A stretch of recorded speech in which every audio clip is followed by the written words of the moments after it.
She says the police department never went through the computer. Now, I asked her, how do you know? She said she just knows that for a fact. Now, she also said that he had a personal computer, which we already know that as well. And Aaron has that, which we knew that.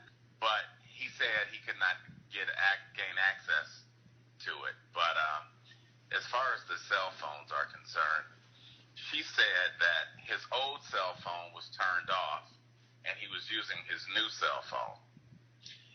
So he only had one cell phone working at the time. And so I said, okay, do you have the numbers from the cell phone? And she said, no, Aaron has that as well. And that's what Aaron doesn't want to give up. He had problems on the job with a couple of supervisors, but nothing pertaining to someone wanting to cause some harm like that, she said. Then I asked her, are you in fear of your life, or do you know of anyone else that's in fear of their life since Seth was killed? And she said, not really. She knows DC's a bad place, that kind of stuff. So that's her biggest fear, but she doesn't have any fear of anybody from the DNC or any place like that. So she was more helpful on the call the other day than she was in person, believe it or not. Yeah, Miguel knows that's one of his frat brothers, but she doesn't have any contact information. She kept deferring to Aaron. It's just the weirdest thing, because she said she hasn't talked to the police detective since last August. And, I mean, I said, he hasn't called you? Or she said, no, nothing. And that they've all lost faith in the police. Go figure. And they just don't think the case will be solved. And I said, well, why do you think that? I mean, the bad guy's still out there, isn't he? She said, yeah, I guess, but we just don't think it's going to be solved. I said, well, before we can rule out anything, including, if it was something related to his job, we have to have a reason to rule it out. I said, is there a way I can get access to his computer? She said, the one at the DNC? I said, yeah. She said, the hard drive, it's gone. She said, it's gone. I said, what do you mean it's gone? She said, I'm sure they've deleted everything that was on his computer. Well, how do you know that?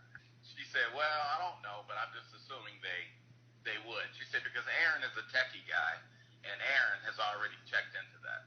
So there's nothing on the computer that would help us in this investigation.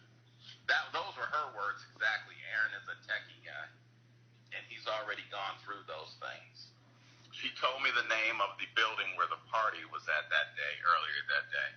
Because I had a question as to whether or not Seth called anyone from the party that night. And she said Aaron would know that. Aaron I'm going to call him tonight, but he's the one that's really, it might be worth visiting him face to face too. But he's the one that's really, I think, if anybody has anything that can help us, it would be him. Well, I think the Justice Department needs to take over the investigation.